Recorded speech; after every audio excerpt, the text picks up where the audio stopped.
it's me, Holly Hoss, and a very warm welcome back to my channel. Today we are taking a trip down memory lane and looking back at some very special secondary school science memories. I don't know about you, but I definitely have some mixed feelings about science lessons. So this is going to be a fun one. Without further ado, let's dive straight in. Up first today, we have got Bunsen burners, the literal queen of the science department. When these bad boys came out to play, you knew you were in for an amazing lesson. Guys, I'm not gonna lie, I always did wonder how these things actually worked. Now, don't come at me, guys. I know that might be a really silly question, and maybe, yes, I should have listened more in the actual science lessons to find this out. But do you know what I mean? Like, what is the actual science behind the Bunsen burner? Yes, I know, I should definitely have listened more in science lessons, but I don't know, they always really intrigued me. Is that a really weird thing to say? I don't know. We used to do the most stupid stuff, like we'd make paper cigarettes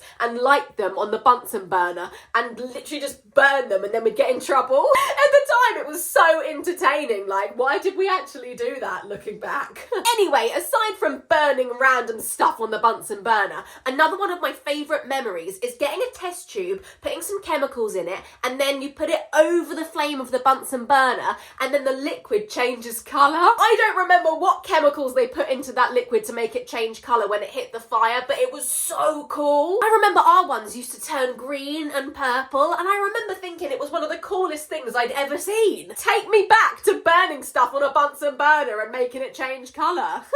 Oh my goodness, this next one has unlocked a memory that I had completely forgotten about. Guys, it's the science sinks. Please tell me every secondary school had these science sinks. There was forever and always a load of mucky, yucky stuff in these sinks. It must have been leftover stuff from past experiments, but it just never got cleaned up. It honestly looked like these sinks had not been touched or cleaned or even looked at for years on end. Like literal years. I personally never ever wanted to go anywhere near one of these because it just looked like it was riddled with germs and nasty stuff and ugh. Also guys, we need to discuss what on earth is the meaning of those taps. I have genuinely never in my entire existence seen a tap as confusing and strange as the taps on the science sinks. Do you guys know what I mean when I say that? Like, where does the water come out of them? Where do you turn it on?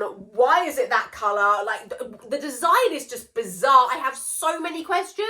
I am telling you guys that those taps never worked properly. So you'd manage to get them turned on and they'd literally trickle out the tiniest little bit of water and then it would just stop. Either that or you'd go over, switch it on and the water would come gushing out so quickly like a bloody rainforest. I meant a waterfall, not a rainforest. But yeah, it would come gushing out and you wouldn't be able to turn it off and everyone was soaked and it was just a nightmare. Stop what you're doing! Do not eat or drink anything in the science classroom. Did I sound scary then? I'm so sorry if I did. Every single science classroom had the rule where you could not eat or drink anything in the lab. Now guys, I'm gonna be honest here. I totally understand that you should not eat or drink anything that could potentially be contaminated with chemicals from the science room. Sure, I get it, it makes sense. But to be blatantly honest with you, I can't even remember ever using any really harsh chemicals in a science practical. Do you guys know what I mean? Like, I'm sure we did, okay? But to my memory, we just used water, food colouring, and maybe a bit of washing up liquid for our experiments. You'd get some teachers who were super strict on this rule and would literally make you walk outside the classroom to have a sip of your water. And then you had other teachers who were super relaxed and maybe a bit too casual. They'd just hand out sweets and chocolates to people who got answers right to their questions and you'd be like, should you really be doing that? Yeah, there was just no in between. Science stools are up next. You can probably tell by my face how I feel about these. I believe the majority of you guys will be in agreement with me when I say that these things are the most uncomfortable pieces of furniture ever to exist, ever, full stop. Never in my entire life have I encountered something so uncomfortable. Like, what on earth were they thinking giving us stools for science? What? Number one, I was always too short, so I'd always have to climb up on them and my feet would be dangling down like a 5-year-old and it was just insulting. And Secondly, of course, they are just super uncomfy to sit on because they had no back, and it'd be so painful on your back. When I tell you that these things made my posture so bad, I'd be sitting there like a prawn cocktail quaver, if you will. Just like the Hunchback of Notre Dame.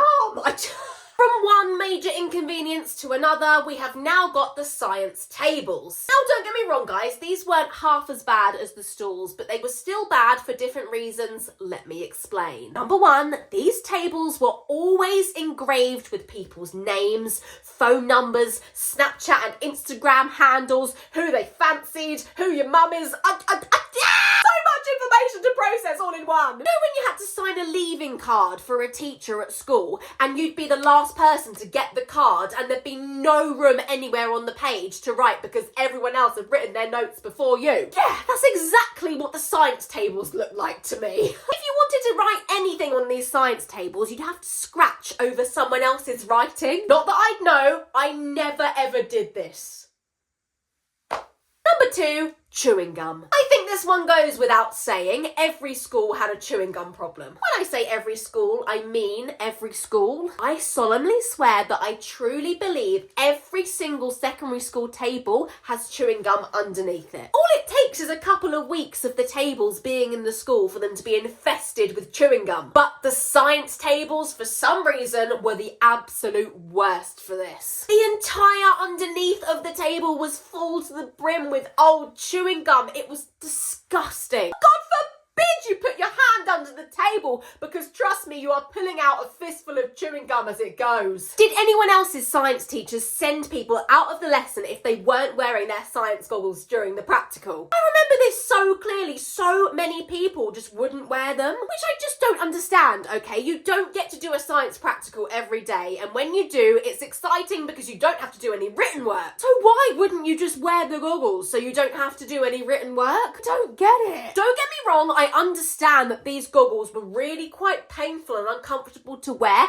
but we'd only be wearing them for like 20 minutes, so like, what's the difference? I'd always end up with massive panda rings around my eyes from where they were always too tight for me, and it was just so embarrassing. At the time, it felt like these goggle indentations were absolutely permanent, and you'd be walking around school for the rest of the day like, oh my god, everyone literally is thinking, why am I an alien?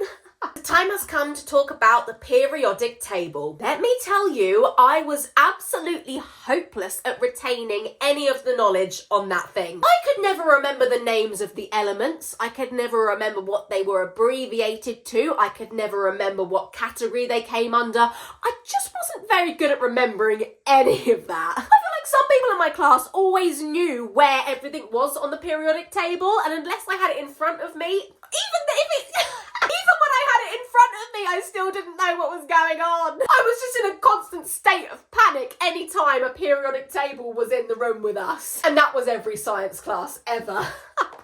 We didn't get on, no. And there we have it, guys. We have come to the end of today's sciencey special video. I really hope you guys enjoyed taking that sciencey trip down memory lane with me. I know I absolutely loved it. I think the main thing we've learned today is that I have a really bad relationship with science stools and science taps and science sinks and periodic tables. Pretty much everything to do with science I am not a fan of. Anyway, guys, thank you so much for watching today's video. I'll be back next week, same time, same place, 6 p.m. on Sunday. But until then, I hope you have a fantastic week. I love you. Take care, be good, look after yourself, and all's left to say is I love you.